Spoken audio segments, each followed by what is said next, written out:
ദൈവത്തിൻ്റെ പരിശുദ്ധമായ നാമത്തിന് നന്ദി നിറഞ്ഞ ഹൃദയത്തോടെ ഞാൻ സ്തോത്രം ചെയ്യുകയും സ്തുതിക്കുകയും ചെയ്യുന്നു. ദൈവവചന കേൾവിക്ക് വേണ്ടി സന്തോഷത്തോടെ കാത്തിരിക്കുന്ന പ്രിയപ്പെട്ട സഹോദരി സഹോദരന്മാർക്കും കർത്തൃദാസന്മാർക്കും യേശു ക്രിസ്തുവിൻ്റെ ധന്യമുള്ള നാമത്തിൽ വിനീതമായ സ്നേഹ വന്ദനങ്ങൾ അറിയിക്കുന്നു. ഒരു പ്രാവശ്യം കൂടി ദൈവത്തിൻ്റെ വചനം കേൾപ്പാൻ ഭൂമിയിൽ നമുക്ക് തരുന്ന ഈ അവസരത്തിനായിട്ടും ദൈവത്തെ വാഴ്ത്തുകയാണ്.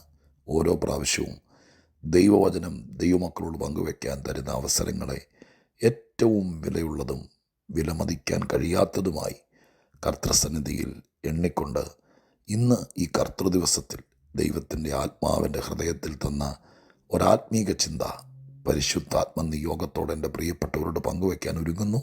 അതിനു മുമ്പ് നിങ്ങൾക്കെല്ലാവർക്കും യേശു ക്രിസ്തുവിൻ്റെ ധന്യമുള്ള നാമത്തിൽ എൻ്റെ വിനീതമായ സ്നേഹവന്ദനങ്ങൾ അറിയിക്കുന്നു. ദൈവത്തെ അതിമഹത്വമുള്ള ആ പരിശുദ്ധ നാമത്തെ നന്ദിയോടെ സ്തുതിച്ചും സ്തോത്രം ചെയ്തും വാഴ്ത്തിയും പുകഴ്ത്തിയും കൊണ്ട് ദൈവത്തിന് നന്ദി കരയറ്റിക്കൊണ്ട് കർത്തൃസന്നിധിയിൽ ആത്മീക ചിന്തയിലേക്ക് കടക്കാൻ ആഗ്രഹിക്കുകയാണ്. വിശുദ്ധ യോഹന്നാൻ്റെ സുവിശേഷം 18-ാം അധ്യായം അതിൻ്റെ 11-ാമത്തെ വാക്യം ഞാൻ നിങ്ങളെ വായിച്ചു കേൾപ്പിക്കാം. 18-ാം അധ്യായം 11-ാം വാക്യം യോഹന്നാൻ്റെ സുവിശേഷത്തിൽ നിന്ന്. യേശു പത്രോസിനോട്, വാൾ ഉറയിലിടുക, പിതാവ് എനിക്ക് തന്ന പാനപാത്രം ഞാൻ കുടിക്കേണ്ടയോ എന്ന് പറഞ്ഞു. വാള് ഉറയിലിടുക, പിതാവ് എനിക്ക് തന്ന പാനപാത്രം ഞാൻ കുടിക്കേണ്ടതല്ലയോ എന്ന് പറഞ്ഞു. ഗതസമനത്തോട്ടത്തിൽ കർത്താവിൻ്റെ അവസാനത്തെ പെസഹ രാത്രി കഷ്ടാനുഭവം തുടങ്ങിയിരിക്കുന്ന പ്രത്യേക സമയത്ത് ഗതസമനയിൽ പ്രാർത്ഥിച്ചുകൊണ്ടിരിക്കുന്ന കർത്താവിനെ റോമൻ പട്ടാളക്കാർ വന്ന് അറസ്റ്റ് ചെയ്യുകയാണല്ലോ ചെയ്തത്. ആ പ്രത്യേക സന്ദർഭം യോഹന്നാൻ എഴുതിയിരിക്കുന്നത് മറ്റ് സുവിശേഷകന്മാർ എഴുതിയതിനേക്കാൾ കുറച്ചുകൂടെ വിശാലമായിട്ടാണ്.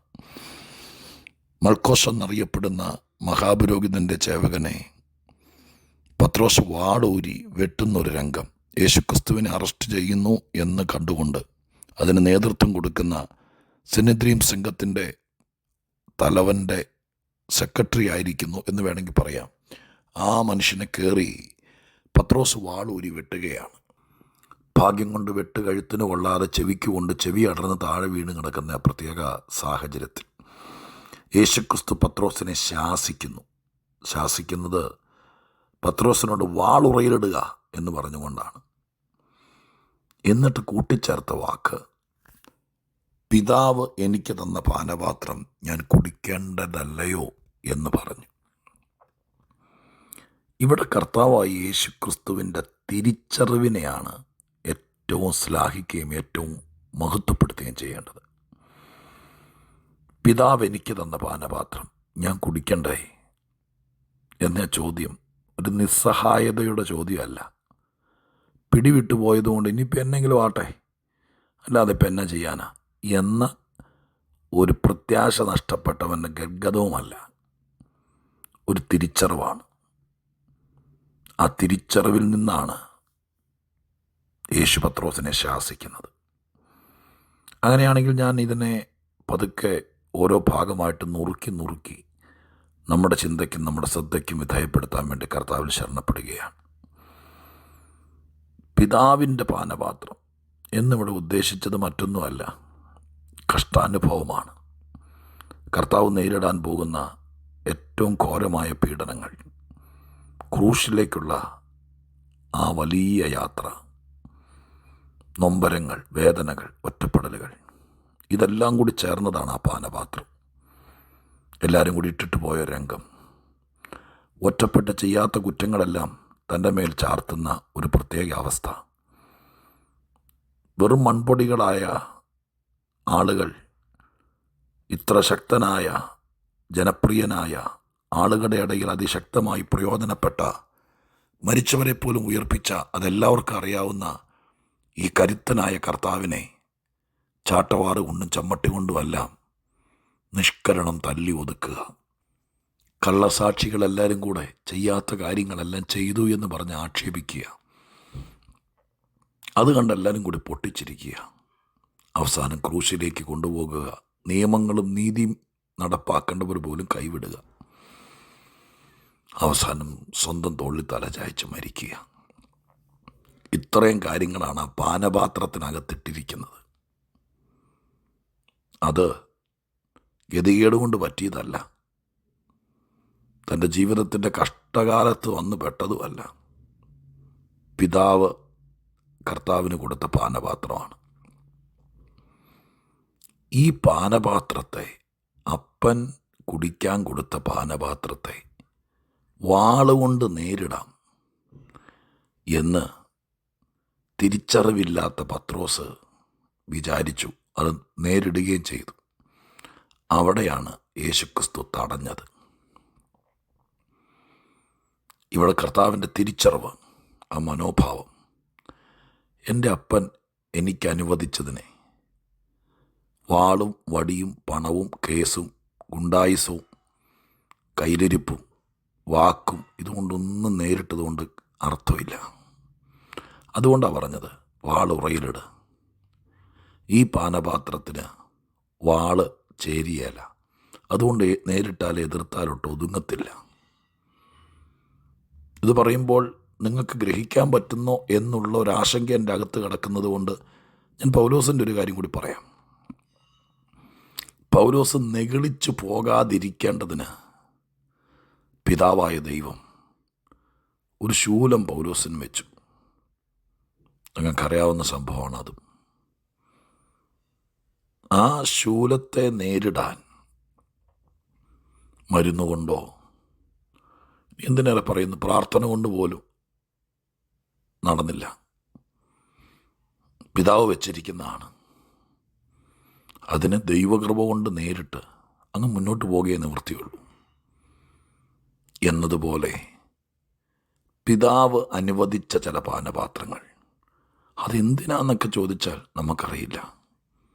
പൗലോസിൻ്റെ കാര്യത്തിൽ നെഗളിച്ചു പോകാതിരിക്കാൻ, യേശുക്രിസ്തുവിൻ്റെ കാര്യത്തിൽ ചിലരെ രക്ഷപ്പെടാൻ, ചിലരെന്നെത്തി നരകത്തിൽ നിന്ന് രക്ഷപ്പെടാൻ.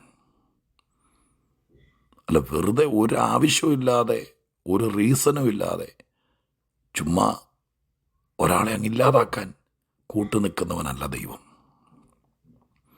യോസേപ്പിനെ കുറേ നാളത്തേക്ക് സഹോദരങ്ങൾ തെറ്റിദ്ധരിച്ച് അസൂയപ്പെട്ട് ധാർഷ്ട്യത്തോടുകൂടെ ഒറ്റപ്പെടുത്തി വീട്ടിനകത്ത് തന്നെ. ലാസ്റ്റ് കച്ചവടക്കാർക്ക് വിറ്റില്ലേ? അധികം പേരൊന്നും അങ്ങനത്തെ വിഷയങ്ങൾ അഭിമുഖിച്ചിട്ടില്ല. അത് അദ്ദേഹത്തെ സംബന്ധിച്ച് പിതാവ് അനുവദിച്ച ഒരു പാനപാത്രമല്ലായിരുന്നു. അതിന് എതിരെ കേസ് കൊടുത്തായിരുന്നെങ്കിലോ കേസ് വിജയിക്കായിരുന്നു. അതിനെതിരെ യോസേപ്പിൻ്റെ കൂട്ടുകാരെ എല്ലാവരെയും കൂടി കൂട്ടി യഹൂദയെയും ലേവിയെയും രൂപേനെയൊക്കെ അങ്ങ് തല്ലിയായിരുന്നെങ്കിലോ വലിയ കാര്യം നടക്കും. അപ്പോൾ തിരിച്ചറിവിനാണ് ആത്മീകത്തിലെ ഏറ്റവും വലിയ ഭാഗധേയത്വം.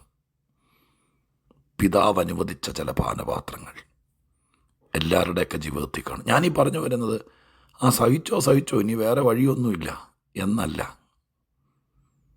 നമ്മുടെയൊക്കെ ജീവിതത്തിനകത്ത് പിതാവ് ഏൽപ്പിച്ച ചില പാനപാത്രങ്ങൾ, അത് നമ്മുടെ നന്മയ്ക്ക്, ചിലരുടെ വിടുതലിന്, നാം നശിച്ചു പോകാതിരിപ്പാൻ, നാം നിഗളിക്കാതിരിപ്പാൻ, നമ്മുടെ നിത്യത നഷ്ടപ്പെടാതിരിപ്പാൻ, നമ്മൾ സ്വർഗത്തിൽ പോകാതിരിക്കാനുള്ള വഴികൾ നമ്മളിൽ വരാതിരിക്കാൻ, ഇതിനൊക്കെ പിതാവ് അനുവദിച്ച ചില പാനപാത്രങ്ങളുണ്ടാവും.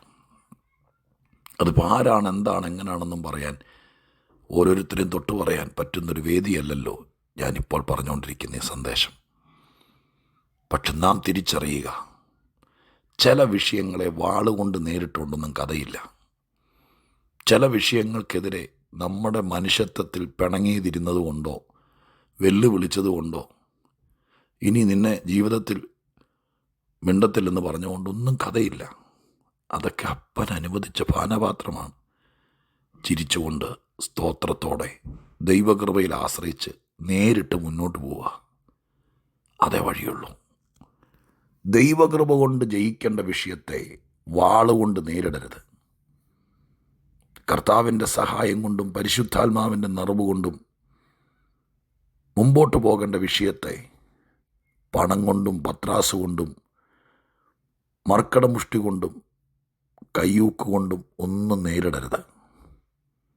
യാതൊരു ഗുണമില്ല. അതുകൊണ്ട് കർത്താവ് പറഞ്ഞതേ, ഈ കർത്തൃദിവസത്തിൽ ചിലരോട് ദൈവത്തിന് പറയാനുള്ളത്, വാളുറയിലിട്, നീ ആ കേസ് പിൻവലിക്ക്, നീ ആ പിണക്കം ഒന്ന് മാറ്റ്, നീ വല്ലാതെ തെറ്റിദ്ധരിച്ചിരിക്കുക, നീ മുഖം വെറുപ്പിച്ച് നടക്കുന്നത് അങ്ങ് അവസാനിപ്പിക്കുക, നീ ദൈവസന്നിധിയിൽ തിരിച്ചറിയുക, ഇത് പിതാവ് വെച്ചിരിക്കുന്ന പാനപാത്ര, അത് ഞാൻ കുടിക്കണ്ടേ? ഇത് അത്രയും ചോദിച്ചു കർത്താവ്. ഇപ്പം ചിലർ പറയും, ഞാൻ കർത്താവൊന്നും അല്ലല്ലോ, ഞാൻ മനുഷ്യനല്ലേ എന്നൊരു യുക്തി കൊണ്ട് ഈ സന്ദേശത്തെ നേരിടരുത്. ചില കാര്യങ്ങളൊക്കെ ഈ ജീവിതത്തിൽ ദൈവം അനുവദിച്ചതും വെച്ചതും ചോദ്യം ചെയ്യാതെ വാങ്ങിപ്പാനം ചെയ്യുക. പ്രാർത്ഥന കൊണ്ട് ദൈവകൃപ ലഭിക്കും ഇതിനെയൊക്കെ തരണം ചെയ്യാൻ. ചില മതിലുകൾ നമ്മൾ ചാടിക്കടന്നല്ലേ പറ്റൂ. ചില വിഷയങ്ങളെ നമ്മൾ ക്രോസ് ചെയ്തല്ലേ പറ്റൂ. യെശയ്യാവിൽ വായിച്ചിട്ടില്ലേ, നീ തീയിൽ കൂടെ കടക്കുമ്പോൾ വെന്തു പോകില്ല, അഗ്നിജ്വാല നിന്നെ ദഹിപ്പിക്കില്ല, വെള്ളത്തിൽ കൂടെ കിടക്കുമ്പോൾ അവൻ നിന്നെ മുക്കില്ല. അവിടെ കിടക്കുമ്പോൾ എന്ന പദം കണ്ടോ? ക്രോസ് ചെയ്യുക. ചില നദികൾ നമ്മൾ ക്രോസ് ചെയ്തേ പറ്റൂ. ചില തീക്കുണ്ടങ്ങൾ നമ്മൾ ക്രോസ് ചെയ്തേ പറ്റൂ. അത് പിതാവ് അനുവദിച്ചതാണ്. അതിനെ ഫയർ എഞ്ചിന് കൊണ്ടൊന്നും നേരിടരുത്. അതിനെ നമ്മൾ മോട്ടോർ വെച്ച് പറ്റിക്കാൻ നോക്കുകയും ചെയ്യരുത്. കർത്താവിനോട് പറ, ഇത് ക്രോസ് ചെയ്യാനുള്ള കൃപത ഈ പാനപാത്രം പിതാവ് അനുവദിച്ചത്.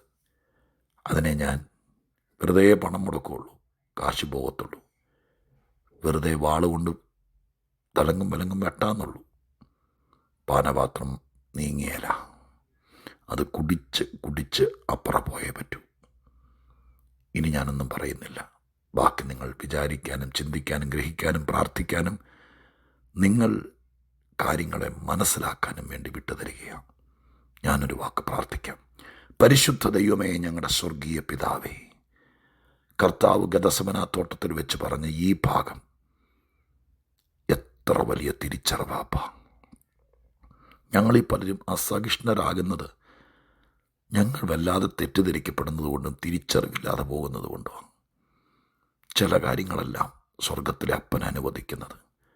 അതിനെ പത്രോസ് നേരിട്ടതുപോലെ ചുമ്മാ വഴക്കും വടിയും കേസും നിന്നയും വാഗ്ധോരണിയുമായിട്ട് നേരിടാൻ പറ്റത്തില്ല എന്നുള്ള തിരിച്ചറിവ് അത് ഞങ്ങളുടെ വഴക്കും പിണക്കം പോലും ഇല്ലാതാക്കും. ശത്രു തോക്കും, ഞങ്ങൾ ജയിക്കും. കർത്താവേ, ഈ തിരിച്ചറിവിന് വേണ്ടി പ്രാർത്ഥിക്കുന്നു. ആരുടെയെങ്കിലും കയ്യിലൊക്കെ പാനപാത്രം ഇരിക്കുന്നുണ്ടെങ്കിൽ അവർക്ക് അതിനെ തരണം ചെയ്ത് മുമ്പോട്ട് പോകാനുള്ള കൃപ കൂടെ ചോദിക്കുന്നു. പ്രാർത്ഥന കേട്ടതിന് നന്ദി. യേശുവിൻ്റെ നാമത്തിൽ തന്നെ, ആമേൻ.